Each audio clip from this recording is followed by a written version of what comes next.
Hello ನನ್ನ ಕುಟುಂಬದವರೇ, ಹೇಗಿದ್ರೆಲ್ಲರೂ? ಇವತ್ತು ನಾನು ನಿಮ್ಮ ಜೊತೆ ಶೇರ್ ಮಾಡ್ತಾ ಇದ್ದೀನಿ ಪರೋಟ. ಹೆಚ್ಚಾಗಿ ಎಲ್ಲರಿಗೂ ತುಂಬ ಇಷ್ಟ ಇರುತ್ತೆ ಪರೋಟ.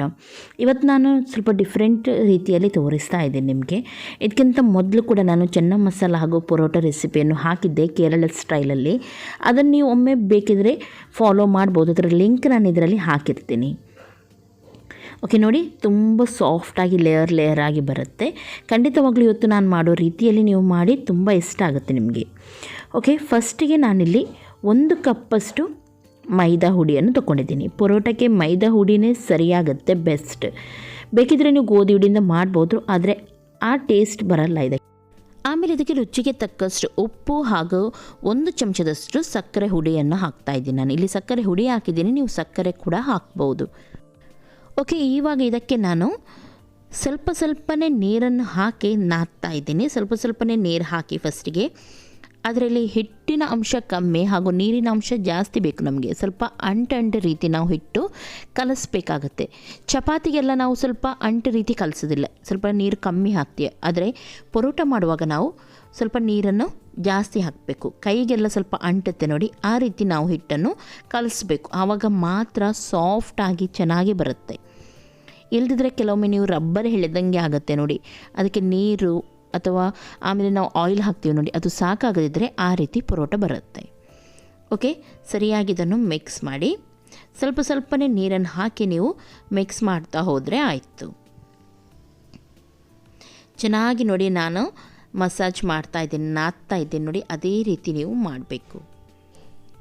ಇವಾಗ ನೋಡಿ ನನ್ನ ಕೈಗೆ ಯಾವ ರೀತಿ ಹಿಟ್ಟು ಅಂಟ್ತಾ ಉಂಟು ನೋಡಿ, ಈ ರೀತಿ ಹಿಟ್ಟು ಬರಬೇಕು ನಮಗೆ. ಅಂದರೆ ನೀರಿನ ಅಂಶ ಸ್ವಲ್ಪ ಜಾಸ್ತಿ ಇರಬೇಕು. ಇವಾಗ ಇಲ್ಲಿ ನಾನು 1 ಟೇಬಲ್ ಸ್ಪೂನಷ್ಟು ಇದಕ್ಕೆ ಆಯಿಲ್ ಹಾಕ್ತಾ ಇದ್ದೀನಿ. ಯಾವುದೇ ಕುಕ್ಕಿಂಗ್ ಆಯಿಲ್ ನೀವು ಯೂಸ್ ಮಾಡ್ಬೋದು, ತುಪ್ಪನೂ ಹಾಕ್ಬೋದು. ಆದರೆ ತುಪ್ಪ ಹಾಕಿದರೆ ಕೆಲವೊಮ್ಮೆ ಏನಾಗುತ್ತೆ, ಸ್ವಲ್ಪ ಕ್ರಿಸ್ಪಿಯಾಗಿ ಬರುತ್ತೆ ಪರೋಟ. ಯಾವುದು ಕೂಡ ನೀವು ಹಾಕ್ಬೋದು, ಆದರೆ ಆಯಿಲ್ ಸ್ವಲ್ಪ ಬೆಟರ್ ಅಂತ ನಾನು ಹೇಳ್ತೀನಿ. ಓಕೆ, ಸರಿಯಾಗಿ ಇದನ್ನು ಮಿಕ್ಸ್ ಮಾಡಿ. ನಾವು ಹಾಕಿದ ಎಣ್ಣೆ ಉಂಟು ನೋಡಿ, ಅದು ಕರೆಕ್ಟಾಗಿ ಇದು ಎಳ್ಕೊಳ್ಬೇಕು ಎಲ್ಲ. ಹಾಗಾಗಿ ಸರಿಯಾಗಿ ಇದನ್ನು ಮಿಕ್ಸ್ ಮಾಡಬೇಕು ನಾವು. ಪಾತ್ರೆಯಲ್ಲಿ ನಾವು ಈ ರೀತಿ ನಾದೋದಕ್ಕಿಂತ ಕಿಚನ್ ಟಾಪ್ ಫ್ಲೋರ್ ಇದೆ ನೋಡಿ, ಅದರಲ್ಲಿ ಸ್ವಲ್ಪ ಹಿಟ್ಟನ್ನು ಹಾಕಿ ನಾವು ಸರಿಯಾಗಿ ಈ ರೀತಿ ಮಾಡ್ಬೋದು. ಈಸಿನೂ ಆಗುತ್ತೆ ಹಾಗೂ ಎಲ್ಲ ಎಣ್ಣೆಲ್ಲ ಎಳ್ಕೊಂಡು ಹಿಟ್ಟು ಕರೆಕ್ಟಾಗಿ ಬರುತ್ತೆ ನೀವು ಈ ರೀತಿ ಮಾಡಿದರೆ. ನೋಡಿ ನಾನು ಯಾವ ರೀತಿ ಮಾಡ್ತಾಯಿದ್ದೀನಿ ಅದೇ ರೀತಿ ಮಾಡಬೇಕು ನೀವು. ಎಷ್ಟು ಚೆನ್ನಾಗಿ ನಾವು ಹಿಟ್ಟನ್ನು ನಾದ್ತೀವಿ ನೋಡಿ, ಅಷ್ಟು ಒಳ್ಳೆ ಪರೋಟ ಬರುತ್ತೆ. ಚಪಾತಿ ಕೂಡ ಹಾಗೆಯೇ ಚೆನ್ನಾಗಿ ನಾವು ನಾದಿದರೆ ತುಂಬ ಒಳ್ಳೆ ರೀತಿ ಬರುತ್ತೆ ನೋಡಿ. ಇವಾಗ ಎಣ್ಣೆ ಎಲ್ಲ ಇದು ಕಂಪ್ಲೀಟಾಗಿ ಎಳ್ಕೊಂಡಿದೆ. ಇವಾಗ ಇದನ್ನು ನಾನು ಒಂದು ಬೌಲಿಗೆ ಹಾಕ್ತಾಯಿದ್ದೀನಿ ಹಾಗೂ ಇನ್ನೊಂದು 1 ಚಮಚದಷ್ಟು ಇದಕ್ಕೆ ಎಣ್ಣೆಯನ್ನು ಹಾಕ್ತಾಯಿದ್ದೀನಿ ಹಾಗೂ ಸರಿಯಾಗಿ ಇದನ್ನು ಮಿಕ್ಸ್ ಮಾಡಿ ಇಡ್ತಾಯಿದ್ದೀನಿ. ಈ ರೀತಿ ಇಡಬೇಕು ನೀವು, ಎಣ್ಣೆ ಇದಕ್ಕೆ ಸ್ವಲ್ಪ ಜಾಸ್ತಿ.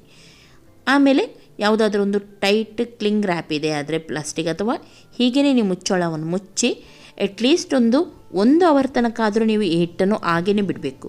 ಒಮ್ಮೆಲೆ ನಿಮ್ಮ ಹತ್ರ ಟೈಮ್ ಇಲ್ಲದಿದ್ದರೆ 1 ಗಂಟೆ ಇಡಲಿಕ್ಕೆ ಅರ್ಧ ಗಂಟೆ ಕೂಡ ನೀವು ಇಡ್ಬೋದು. ಆದರೆ 1 ಗಂಟೆವರೆಗೆ ನೀವು ಇಟ್ಟರೆ ತುಂಬ ಸಾಫ್ಟಾಗಿ ಚೆನ್ನಾಗಿ ಬರುತ್ತೆ ಹಿಟ್ಟು. ಹಾಗಾಗಿ ನಾನಿದನ್ನು ಇವಾಗ 1 ಗಂಟೆವರೆಗೂ ಹಾಗೇ ಇಡ್ತಾಯಿದ್ದೀನಿ. ಇವಾಗ 1 ಅವರ್ ಆಗಿದೆ. ಓಕೆ, ಹಿಟ್ಟು ನೋಡಿ ಎಷ್ಟೊಂದು ಸಾಫ್ಟಾಗಿ ಯಾವ ರೀತಿ ಬಂದಿದೆ ನೋಡಿ. ಸೈಡಲ್ಲೆಲ್ಲ ತುಂಬ ಎಣ್ಣೆ ಎಲ್ಲ ಇತ್ತು ನೋಡಿ ನಾವು ಹಾಕುವಾಗ, ಅದೆಲ್ಲ ನೋಡಿ ಯಾವ ರೀತಿ ಇದು ಹೀರ್ಕೊಂಡಿದೆ. ಈ ರೀತಿ ಬರಬೇಕು ಹಿಟ್ಟು ನಮಗೆ ನೋಡಿ, ತುಂಬ ಸಾಫ್ಟ್ ಇದೆ. ನಾನು ಇನ್ನೊಮ್ಮೆ ಇದನ್ನು ಸರಿಯಾಗಿ ಇವಾಗ ಮಿಕ್ಸ್ ಮಾಡ್ತಾ ಇದ್ದೀನಿ ನೋಡಿ. ಇವಾಗ ಉಂಡೆ ತೆಗಿತಾ ಇದ್ದೀನಿ ನೋಡಿ, ಈ ರೀತಿ ಎಷ್ಟು ಚೆನ್ನಾಗಿದು ಕಟ್ ಆಗ್ತಾ ಉಂಟು ನೋಡಿ. ಈ ರೀತಿ ಬರಬೇಕು ಹಿಟ್ಟು ನೋಡಿ, ನೋಡ್ತಾ ಇದ್ದೀರಲ್ಲ, ತುಂಬ ಸಾಫ್ಟಾಗಿ ತುಂಬ ಚೆನ್ನಾಗಿ ಬಂದಿದೆ ಹಿಟ್ಟು. ಇವಾಗ ಇದು ಸರಿಯಾಗಿದೆ. ಒಂದೊಂದು ಉಂಡೆಯನ್ನು ನಾನು ತೆಗಿತಾ ಇದ್ದೀನಿ. ಇವಾಗ ಅದರಲ್ಲಿ ಒಂದನ್ನು ತಗೊಂಡು ನೀವು ಚಪಾತಿ ಲಾಟ್ನಿಗೆ ಇದೆ ನೋಡಿ, ಅದರಲ್ಲಿ ಕೂಡ ಮಾಡ್ಬೋದು. ಅಥವಾ ಕೈಗೆ ಸ್ವಲ್ಪ ಆಯಿಲನ್ನು ಹಾಕಿ ನೋಡಿ, ಈ ರೀತಿ ನೀವು ತಟ್ಟುತ್ತಾ ಹೋದರೆ ಸಾಕು. ಎಷ್ಟು ತೆಳುವಾಗುತ್ತೆ ಅಷ್ಟು ತೆಳುವಾಗಿ ಮಾಡಬೇಕು. ಮಧ್ಯದಲ್ಲಿ ನೋಡಿ ಹಿಟ್ಟು ಈ ರೀತಿ ತೂತು ಅಥವಾ ಹೋಲಾದರೂ ಪರವಾಗಿಲ್ಲ, ಆದರೆ ನೀವು ತೆಳುವಾಗಿ ನೋಡಿ ಇದನ್ನು ತಟ್ಟಬೇಕು. ಎಷ್ಟು ದೊಡ್ಡದಾಗುತ್ತೆ ಅಷ್ಟು ದೊಡ್ಡದಾಗಿ ಮಾಡಿ ಹಾಗೂ ಆದಷ್ಟು ತೆಳುವಾಗಿ ಮಾಡಬೇಕು. ನಿಮ್ಮದು ಆ ಸೈಡ್ ಕಾಣಬೇಕು, ನೀವು ಕೈ ಇಟ್ಟರು ಆ ಸೈಡ್ ಕಾಣಬೇಕು, ಅಷ್ಟು ತೆಳುವಾಗಿ ನೋಡಿ ನೀವು ಈ ರೀತಿ ತಟ್ಟಬೇಕು ಹಿಟ್ಟನ್ನು. ಮಧ್ಯ ಮಧ್ಯದಲ್ಲಿ ಕಟ್ಟಾಗಿದೆ, ಕಟ್ಟಾದರೂ ಪರವಾಗಿಲ್ಲ, ಏನಾಗೋದಿಲ್ಲ ಇದು. ಓಕೆ ನೋಡಿ, ನಾನಿಲ್ಲಿ ಆದಷ್ಟು ತೆಳುವಾಗಿ ಮಾಡಿಟ್ಟಿದ್ದೀನಿ ನೋಡ್ಬೋದು. ಇವಾಗ ಯಾವುದೇ ಒಂದು ಚಾಕು ಇದೆ ಆದರೆ ಅಥವಾ ಪಿಜ್ಜಾ ಕಟರ್ ಇದೆ ಆದರೆ ಮಧ್ಯದಲ್ಲಿ ಇದನ್ನು ಈ ರೀತಿ ಲೈನ್ ಮಾಡಿದರೆ ಆಯಿತು. ನೋಡಿ, ಈ ರೀತಿ ಲೈನ್ಸ್ ತೆಗಿಬೇಕು ನೀವು. ನೋಡಿದ್ರಲ್ಲ, ಈ ರೀತಿ ಮಾಡಬೇಕು. ಎಷ್ಟು ತೆಳು ಆಗುತ್ತೆ ಅಷ್ಟು ತೆಳುವಾಗಿ ನೀವು ಕಟ್ ಮಾಡಿ. ನೋಡಿದ್ರಲ್ಲ, ಇವಾಗ ಒಂದು ಸೈಡ್ ಕೈಗೆ ಸ್ವಲ್ಪ ಆಯಿಲನ್ನು ಹಾಕಿ ನೋಡಿ ಈ ರೀತಿ ನೀವು ದೂಡಬೇಕು ಒಂದು ಸೈಡಿಂದ, ಹಾಗೂ ಇನ್ನೊಂದು ಸೈಡ್ ನೋಡಿ ಹೀಗೆ ಹತ್ತಿರ ಮಾಡಿದರೆ ಆಯ್ತು. ಇದನ್ನು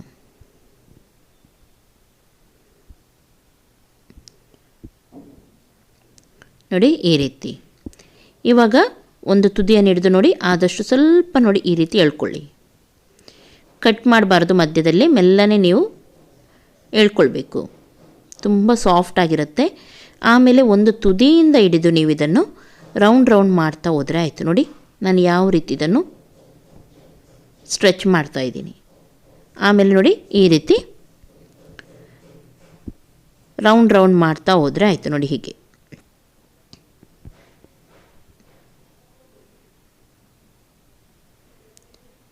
ನೋಡಿದ್ರಲ್ಲ, ಹಾಗೂ ಇದು ಲಾಸ್ಟಿಗೆ ಉಳಿಯುತ್ತೆ ನೋಡಿ, ಅದನ್ನು ಕೆಳಗಡೆ ಈ ರೀತಿ ಅಡಿಯಲ್ಲಿ ನೀವು ಹಾಕಬೇಕು. ನೋಡಿ ಹೀಗೆ ಅಂಟಿಸಬೇಕು. ಇವಾಗ ಇದು ರೆಡಿಯಾಗಿದೆ. ಇದೇ ರೀತಿ ಎಲ್ಲವನ್ನು ಕೂಡ ಮಾಡಬೇಕು ನಾವು. ನೋಡಿ ಹೀಗೆ ಲೇಯರ್ ಆಗಿ ತುಂಬ ಚೆನ್ನಾಗಿ ಬರುತ್ತೆ ನೀವು ಈ ರೀತಿ ಮಾಡಿದರೆ. ಇನ್ನೊಂದು ಕೂಡ ನಾನು ಮಾಡ್ತಾಯಿದ್ದೀನಿ ನೋಡಿ, ಈ ರೀತಿ ನೀವು ತಟ್ಟುತ್ತಾನೆ ಹೋಗಬೇಕು. ನಾನು ಹೇಳಿದಾಗೆ ಮಧ್ಯದಲ್ಲಿ ಕಟ್ಟಾದರೆ ಪರವಾಗಿಲ್ಲ, ಕೈಗೆ ಆಯಿಲನ್ನು ಹಚ್ತಾ ನೀವು ತಟ್ಟುತ್ತಾನೆ ಹೋಗಿ. ಆದರೆ ಆದಷ್ಟು ತೆಳುವಾಗಿ ನೀವು ಮಾಡಬೇಕು. ಎಷ್ಟು ತೆಳುವಾಗಿ ಮಾಡ್ತೀರಾ ಅಷ್ಟು ಅದರ ಲೇಯರ್ ಬರುತ್ತೆ.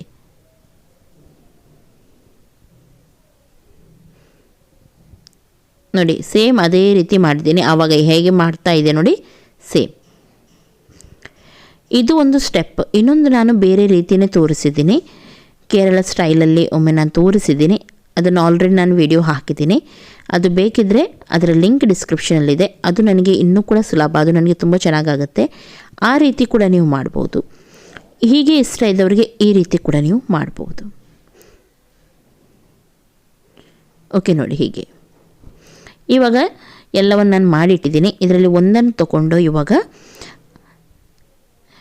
ಲಾಟಣಿಗೆಯಲ್ಲಿ ಲಾಟಿಸ್ಬೋದು ಅಥವಾ ಕೈಯಿಂದ ನೋಡಿ ಈ ರೀತಿ ಅಂಗೈ ಉಂಟು ನೋಡಿ, ಅಂಗೈಯಿಂದ ನೋಡಿ ಈ ರೀತಿ ಸ್ವಲ್ಪ ನೀವು ಪ್ರೆಸ್ ಮಾಡಿ. ತುಂಬ ಪ್ರೆಸ್ ಮಾಡಲಿಕ್ಕೆ ಹೋಗಬಾರ್ದು, ಸ್ವಲ್ಪನೇ ಮೆಲ್ಲನೆ ಮಾಡಬೇಕು. ಇಲ್ದಿದ್ರೆ ಒಂದಕ್ಕೊಂದು ಅಂಟತ್ತೆ, ಲೇಯರ್ ಸರಿಯಾಗಿ ಬರೋದಿಲ್ಲ.